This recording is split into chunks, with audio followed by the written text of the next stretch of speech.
તો અમદાવાદના સુભાષ બ્રિજ નીચેનો રિવરફ્રન્ટ બંધ કરાયો છે। બ્રિજને તોડવાના કારણે બ્રિજ નીચેના ભાગને કોર્ડન કરાયો છે। સુભાષ બ્રિજ પહેલા રિવરફ્રન્ટથી બહાર નીકળીને ડફનાળા જવું પડશે। સમારકામ દરમિયાન કોઈ દુર્ઘટના ન સર્જાય તેની તકેદારીના ભાગરૂપે જ બ્રિજ નીચેનો રિવરફ્રન્ટ બંધ કરાયો છે।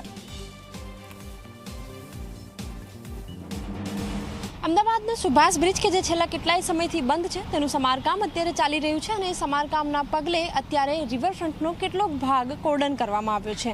મહત્વની વાત એ છે કે સુભાષ બ્રિજનો જે ભાગ છે કે જે સુભાષ બ્રિજ પહેલાં રિવરફ્રન્ટની આસપાસનો જે એરિયા છે કે જ્યાંથી વાહન ચાલકો નીચેથી પસાર થઈ રહ્યા છે એ ભાગને અત્યારે તોડવામાં આવી રહ્યો છે, જેથી કોઈ પણ આકસ્મિક પરિસ્થિતિ ન સર્જાય એની માટે આ ભાગ અત્યારે કોર્ડન કરવામાં આવી રહ્યો છે। સીધો ને સીધો રિવરફ્રન્ટનો ભાગ અત્યારે ખુલ્લો નથી।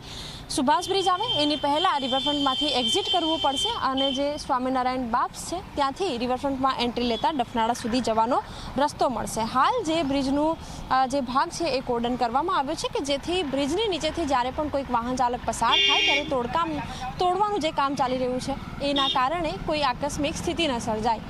કેમેરામેન શૈલેષ બગડા સાથે સપના શર્મા, Zee 24 કલાક, અમદાવાદ।